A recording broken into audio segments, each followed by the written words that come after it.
Live from the beautiful and virtual Jonas Center in Novato, California. KRCN is on the air and presents the Rotary Club of Novato Meeting Hour. Welcome, everybody. All right, Gloria, we had a big project this past week. You want to fill us in? So Rotarians from our club had a lot of fun this past week and an energetic time planting trees with members of the Ignacio Sunrise and Sunrise Evening Satellite Clubs at the Indian Valley College campus. Hi, Mary, and thanks for coming to join us today at this great event at Indian Valley College. And it's based on the fact that you initiated a tree planting initiative at the district level, which gave us a little bit money that we could add to and buy 57 trees for the Indian Valley campus. Well, Gloria, I am so pleased to be here. 57 trees, that's outstanding, and to support our Rotary Clubs of Novato and to hopefully help plant this tree. So. And actually we have 3 Novato clubs plus a satellite club. So there's 4 groups that are actually doing the planting, and we'll do it over 3 days from 8 to 12. Oh. And it's kind of been fun so far. Well, it's good. I'm sure it's nice to get outside, beautiful weather and just everything that's happening, and to be able to actually be together again. It's a great way to start out this new year of 2021. Yeah, so I'm just really thrilled to be here and to support you all. And for those of you that don't know, we have 19 clubs that are planting trees throughout this next 2 months through our Rotary initiative. And the reason that we have these funds is because of COVID, because I didn't spend all our money. So how else could we? We give it back. Thank you, Gloria. This has really been a pleasure.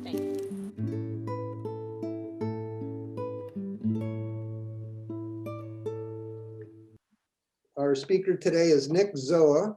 His hometown is in Nashville, Tennessee, but he's got some Bay Area roots. He got a PhD in seismology from UC Berkeley. He's founded 3 companies. The first 2 were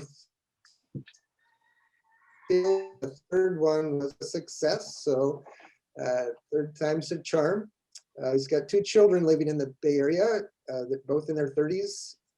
Nick has traveled to 158 countries. He's worked in 29, and his ambition is to visit all the countries of the world and to finish writing his book. So, wow. Nick, take it away. Thank you very much, Chris. As we say in Kosrae, Kulu na malalap. Let's thank you. And it's 7 o'clock on Saturday morning in my time zone. So I'll say good morning, which is tuo. Tuo, and how are you? Kumfaga. So tuo, kumfaga, kuluna malalap. I'll share my screen and start my little talk about Kosrae. A picture says 1,000 words. There's no better way to explain what this place is like without showing you some pictures. So first of all, here's the aerial photo of the island. It's a beautiful little high island, as we call it. It's not an atoll, it's a high island with a real peak that's 2,500 feet tall. It's got a little bit of a reef that goes around it. And it sits way out here in the middle of the Pacific Ocean. The next island nearest to us is 350 miles away. So it's kind of isolated. And yeah, there's a reason why it's called the Forgotten Island. Anyway, I've been here now for 14 months. So let's see, here we go. All right. Just real quickly, yes, I've been to 158 countries. These are all the countries I've been to, the red and the orange, and I'll eventually get to all of them, but I was interested in seeing the countries in the Pacific, which is why I sort of headed out in this direction 14 months ago. So I'm in Micronesia. Micronesia is both a country and a region. It started out being a region when the British named this part of the world Micronesia back in the 18th century. They called it Micronesia because all the islands here are really small. There are 1,000 islands in Micronesia, but their total land area is smaller than Rhode Island. So we're talking 1,000 little pieces of Rhode Island scattered over an area the size of Australia. So this is a lot of little pieces of rock, and I'm living on one of them. Polynesia, by the way, is called Polynesia because there's so many islands. Melanesia is called Melanesia because that's where most of the people who live there have dark skin. So that was my plan. I came from Southeast Asia into Guam. I went to Yap. I went to Palau, Chuuk, Pohnpei. I got to Kosrae. I had grand plans for what I was going to do for the rest of 2020. And anyway, so I got to Yap, which is famous for its giant stone money. Unlike any place else in the world, they use non-portable money, or at least they did until the white man came along. This is how people express their wealth. They put their money out in front of their house. Too heavy to move, so you didn't have to worry about anybody stealing it. I went to Palau, where the scuba diving was fabulous. I also went to Chuuk and did some scuba diving there. What features is the 100 or so ships and airplanes that are on the bottom of the lagoon as a result of a rather brilliant bit of strategy during World War II when the Americans surprised the Japanese fleet and sank a lot of it right there. I went to Pohnpei, which is the capital of the country of Micronesia. And this was also the capital of this area 1,000 years ago when a city was built here, about which we know very little, but the city is called Nan Madol. And then I dropped into Kosrae, and this is the international airport. It's got 2 rooms, the room where you come in at, and the room that you get your ticket at where you leave. I was the last airplane allowed to come into Kosrae. I was the last tourist to come in here, and I didn't know it at the time, but it was going to be an interesting stay. This is, the island is known as the Island of the Sleeping Lady. It sort of has this in common with Mount Tamalpais. Here's her head, here are her breasts, and her body is out this way. You'll see more of that in other pictures, but this is the Sleeping Lady. Kosrae literally means heaven on earth. And I'm of the belief that that's probably a pretty good name for this place. It really is lovely. Anyway, I was supposed to be here for 3 days. Sort of reminds me of the, Gilligan's Island on my three-day tour. And then I was supposed to go to the Marshall Islands on the 9th of March. But on the 8th of March, everything closed down. So United Airlines called me. Actually, they emailed me. Here I am reading my email from United Airlines. And United Airlines said, "Oh, so sorry, due to the global pandemic, your flight has been canceled. Here's your money back." So I ended up being on this island. I'm 5,146 miles from SFO by air. And you can sort of think of this as about halfway between Hawaii and Sydney, with Guam being our closest real international hub. You can't get there from here. You have to go to 2 other islands to get there first by plane, but gives you some idea of just how far out in the middle Pacific this is. Little bit of history. Very briefly, I should say that about 4,000 years ago, navigators got here. Micronesia and Polynesia were the last pieces of land in the world to be discovered by human beings. Brave sailors headed out in big canoes with sails and crossed the oceans and found all these little islands out here. About 3,000 years went by, and they founded the Kingdom of Nan Madol. Then it was Spanish. And then something important happened in the middle of the 19th century, 1852. A couple of American missionaries got here. I'll say more about that. Then this was German control. Then it was Japanese control. Then it was the American control. And finally, they became independent about 40 years ago. About those missionaries, this one island where missionaries actually did what I think is a pretty good thing. They came in here, and I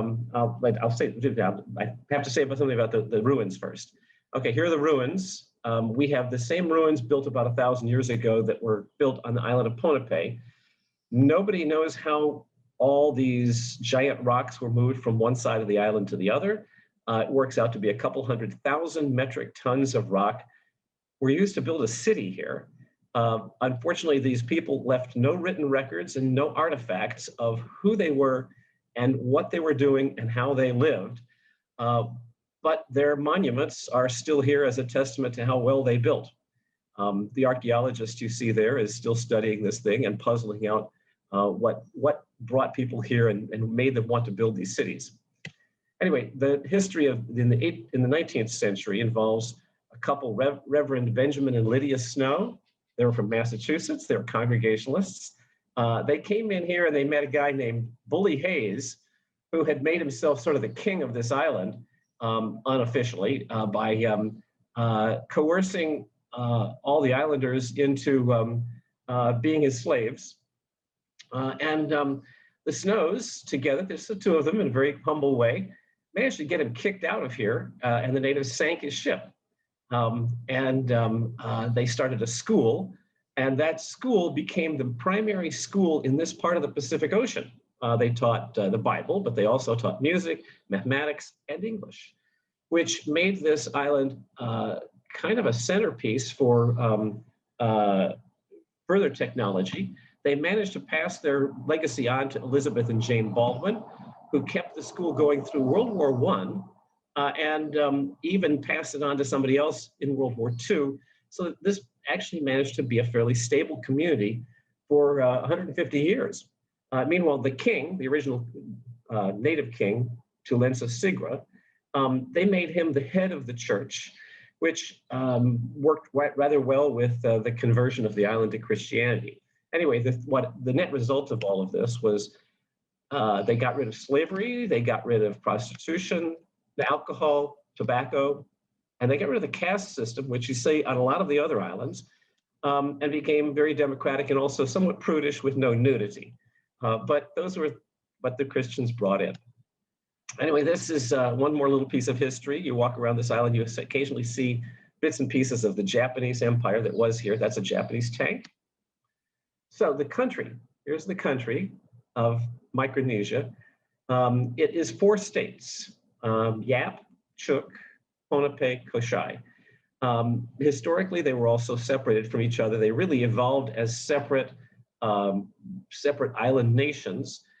They have different languages. The differences between Yap, Kosrae, Pohnpei, and Chuuk, language-wise, it's as different as Portugal, Spain, France, and Italy.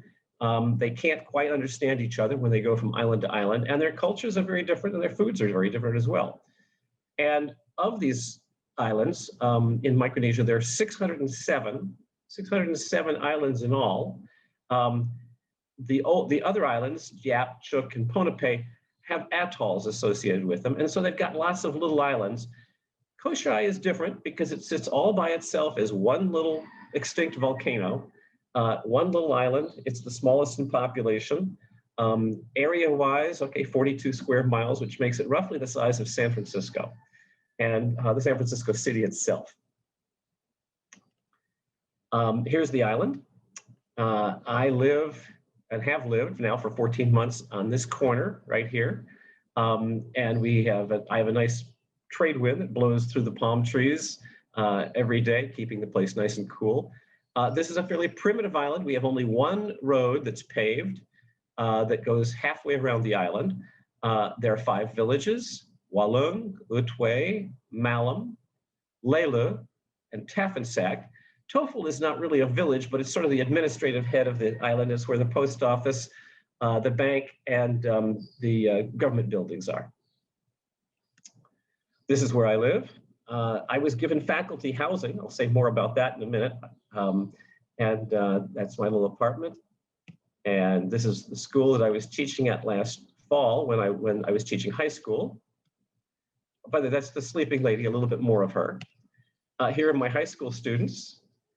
There are about 12 families on this island, 6,000 people, 12 families. So there are 12 last names in this island.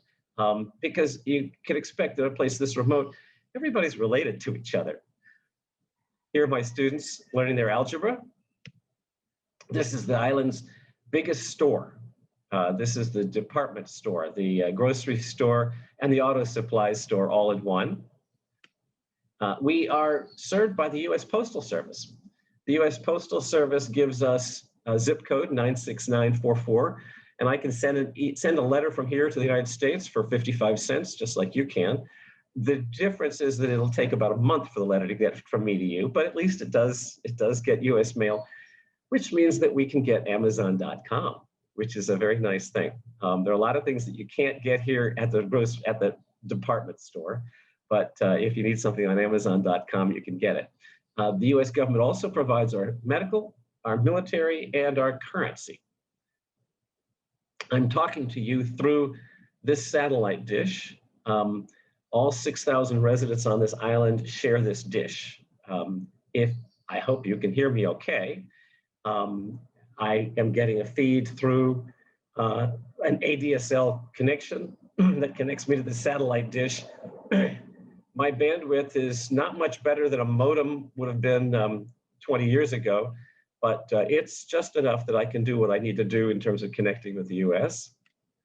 This is the biggest building on the island.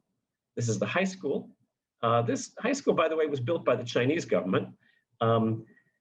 Because of its location, Kosrae is a strategic place. And the United States and China quietly compete with each other to see who can be the nicest to Kosrae, to encourage good international relations. There is no military activity here at the moment, although we suspect that the US may decide to put a military base here one of these days. But meanwhile, the Chinese have negotiated very favorable rights to fish here. Here's our bank. This is the Bank of FSM, Federated States of Micronesia. Over there on that side, there's a little blue box where I get my $20 bills out of the ATM. There's some entrepreneurs here on this island. I'm going to show you a couple of them. There's greenbananapaper.com, started by a young man from Connecticut who wanted to see if you could make paper out of banana trees. And he's been quite successful. He now employs 20 people. He's got a small factory. And after a banana tree has produced its bananas and falls down, the teams go out and collect these decayed banana trees, grind them up, and make really good paper. They're using very old techniques for doing this, drying the paper in the sun. They can produce all levels of paper, from a fine white paper all the way to something that's as tough as leather that you can make wallets out of. The other entrepreneur that I love is this fellow Peter. He's from Germany. He came here to grow giant clams. Giant clams are one of those species that is sort of endangered in a lot of reef areas. He's got himself a clam farm that he uses to replenish reefs with giant clams. It turns out something interesting he's discovered is that giant clams suck in the ocean's microplastics, which are a real hazard to all of us. And those microplastics, the clam incorporates in its shell, not in its flesh, but in its shell, which actually allows it to suck in a lot of microplastics that actually make us a stronger shell for itself. Here's our medical facility. This is the hospital. This is funded by the US government, and we got our vaccines in February. There's 6,000 people on this island, and thank you very much, US government, for sending 12,000 Moderna vaccines. Everybody's in the process of getting vaccinated. This is the vaccination center. You go in there. This nice lady is ready for you with her shot. It took me all of about 30 seconds to write my name on a piece of paper. She gave me my shot and told me to come back in a month, and I got my card. Very nice. And about the whole COVID-19 situation, most people don't realize that there are 6 countries in the world that have been untouched by COVID-19. They are Palau, Micronesia, Nauru, Kiribati, Tuvalu, and Tonga. Well, granted, these aren't very big countries, and the total population here is less than 1 million people. But all of these countries decided about the first week of March last year to initiate a total travel ban. And as a result of a total travel ban, no COVID-19 has come in. This means that boats can't even come in here. And although we do get shipments from Guam, they come in on a container ship. The boat crane puts the container on a dock. The container sits there for 2 or 3 days in quarantine, and then we can open up the container. But there's actually been no human contact with anyone from another island into here. which has kept the islands very clean, very safe, and no coronavirus. Consequently, there are no masks here, no social distancing. This is church, by the way. Church is well attended. Everybody goes to church in their finest every Sunday. It's the big social event of the week. This is one of the churches. Each of the villages has a big church, and the church has both the adult church and the young church. This is the sort of #1 church. This is in the village of Layla. After church, there is often a potluck. There'll be a special high holy day of some kind. Everybody brings what they can, and it's a social event that lasts a couple of hours. Everybody having fun with each other, and cousins, brothers and sisters, uncles and aunts all together. We just had Easter egg hunt. You can see all the children in their finest. If you want to get baptized here, you get baptized out in the reef flat. There's a big reef around this island. Offshore, the water drops to 3 miles deep. But between that big deep ocean and the island, there's a reef about 200 yards offshore. This reef then protects the inland water, so it's only about 6 feet deep or lower at low tide. And so we have a giant swimming pool all the way around the island. So this is where you might find a turtle or a ray swimming, as well as it's full of fish. The biggest event in Kosrae in the year is Christmas. They take Christmas very seriously. It's almost a competitive event with a lot of singing and marching. The singing and marching is a tradition that somehow evolved here. It's a combination of the islanders' original dancing and Christmas caroling. So if you can imagine the New Zealand haka, if you know the New Zealand haka, where it's a very sort of aggressive dancing thing, combine that with Christmas caroling, and you have what they do here in Kosrae. It lasts a week. It involves about 20 choirs and 6 churches, and the costuming is fabulous, and the singing really is an all-day event every day as it goes from church to church to church to church. This is an international event. In normal years, a few hundred people come from other countries just to witness this thing because it is quite a spectacle. And I'm guessing that with the choirs, this is a choir of about 400 people. It's all a cappella, and they must have 6 or 7 harmonies that they're all singing at the same time. And it's not amplified. They certainly don't have to. This was really quite a spectacular event. I was the lucky one international tourist who was able to witness this year. Normally, the church is full of other people from other countries, but of course, it was full of Kosraeans this year because there was lots of room for them to watch and witness this thing. We eat well here. This lovely island grows all kinds of fruits and vegetables. I'll say something here about these are what we call tangerines. They're ripe when they're green. They're like a cross between a mandarin and a lime, and it's unusual fruit. It's only found here in Kosrae. For some reason, they can't get it to grow anywhere else. It's a delicious seedless fruit. I eat a lot of coconuts, and here's my morning drink. I've got a glass of coconut juice here. After years of having bought coconut in plastic bottles in Safeway, the coconut juice here, fresh coconut juice, is like nothing I'd ever had before. It's wonderful. This is the fish market.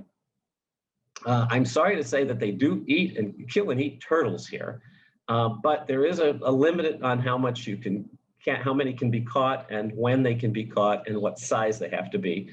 But that will feed a very large family for a couple of days. Here are some ladies at the fish market. They're actually getting ready for some kind of a little parade or a dance, which is why they're all in their special hats. We have lots of birds and the native land animals. There's a monitor lizard that we believe somehow came here on a bamboo raft thousands of years ago. It's well established. These big lizards, they're 3 or 4 feet long sometimes, and they eat the mangrove crabs. So do the humans, and so do the humans. The humans eat the mangrove crabs too. So between the mangrove crabs and the monitor lizards, those are the native animals. Of course, people have brought in chickens, pigs, chickens, pigs, cats, and dogs. We have no livestock, though, other than that. It rains here. Rains 2/3 of the days. When it rains like a waterfall. We get an awful lot of rainfall here. Let's see, here's this week's weather report. Let's see if it'll come up. But there we go. All right, here's our weather for the week. And yeah, we're expecting rain every day. But it'll only rain for a few hours, and then it'll be bright and sunny in between rain showers.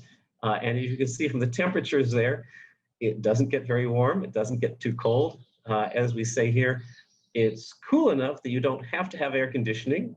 It's warm enough that you don't have to have clothes. For entertainment, this is the island's primary form of entertainment, riding around in pickup trucks. We have no golf courses, no movie theaters, no bowling alleys, nothing like that. You either do this or you go swimming. There's a certain amount of surfing that goes on here. Anyway, I have not bought a car while I've been here, didn't need one, because these trucks just sort of go up and down the road from time to time, every 10 or so minutes. And if you're standing on the road, they'll stop, say hello to you, and ask you if you want to ride. So I've gotten to know a lot of people this way. It's a great way to get to know people. I do a lot of hitchhiking. This is the beach out behind where I live. We have obviously a lot of beachfront. There's the old jetty. This is the reef flat at sort of a low tide. I should say something about fishing. Fishing, I'd never seen it done this way, but it's rather easy. At nighttime, if you can get a low tide at nighttime, what happens is this reef flat drains down to where it's maybe only 6 inches deep. And then you go out with a flashlight and a stick and a bucket. And when you see a sleeping fish, you whack it on the head, toss it in your bucket. That's how fishing works here. And the kids are all very good at it. And you can catch 10 fish in 10 minutes pretty easily this way. There are a couple of guys that actually have fishing boats, but with this kind of whack-a-mole fishing, you hardly need a hook and a line here. I do a lot of snorkeling. So just off beyond that reef edge, the water drops down to 3 miles deep. And on the way down, the snorkeling is beautiful. This is a quite untouched reef area. And I'm happy to say that because the water is so deep around here, we get upwelling cold currents that are keeping our reefs fairly intact, given even the fact that we've got global warming bleaching out reefs in the rest of the world. Kosrae has a good chance of being that 1% of the world's reefs that will survive the next 100 years. We do a lot of kayaking. This is again, the reef flat to the gigantic swimming pool around the island. Often you can kayak around here and kayak into the mangrove reserves. These are full of birds and just a beautiful, tranquil place to be on a boat. I've been volunteering a lot as a geologist here, advising on environmental issues. And so part of my work involves kayaking around and doing water quality assessment and looking at the watersheds and how they're draining into the harbors and affecting runoff and siltation. I'm going to give you a short walk into the interior of the island. This island is very steep, and everyone lives on the perimeter, and nobody goes into the interior of the island. There's really no need to. It's consequently has almost no access. This is one dirt road that sort of leads a few hundred yards into the forest. At the end of the dirt road, there is no path. If you want to go someplace, you just walk in the streams. So I'm going to give you a little 2-minute walk up this stream, give you an idea of what the interior of the island looks like. I'm just walking up the stream here. Beautiful clear water. Almost drinking quality. And eventually this becomes a narrow canyon where the waterfalls come down off the mountain. And that's what the interior of this island looks like. Our biggest problem, Kosrae's biggest problem is sea level rising. The sea level rises right now at about 3 millimeters a year, but it's going to soon accelerate to about 1 centimeter per year. And all the zones that you see here in red are where the people are living. And all the zones you see in red are the areas which are going to be underwater by the year 2050. Fortunately, this island has a high interior. People will move from the red areas into the pink areas over the next 20 years in order to be able to continue to live here. This is part of the work that I'm doing. I do a lot of community visits and talk to people about the reality of climate change, sea level rising. We are blessed by the fact that we don't have earthquakes. We're too close to the equator to have typhoons. The volcano is extinct, so we don't have to worry about being killed by an eruption. But the sea level rising is what will eventually require this island to undergo a rather major cultural shift. So anyway, that's a lot of the work that I do for the college and for the local NGOs. And in exchange for working for the college, that's why they gave me that nice faculty housing on the beach. They've been giving me free rent for the last year. And in exchange, I do a lot of volunteering. And this is how I've made lemons out of lemonade, being stranded on this island out in the middle of the Pacific. That's my basic pitch. If you want to see more pictures of Kosrae, that's website 2021.zoa.com. I have lots more pictures and a few videos, and I'm happy to take some questions now.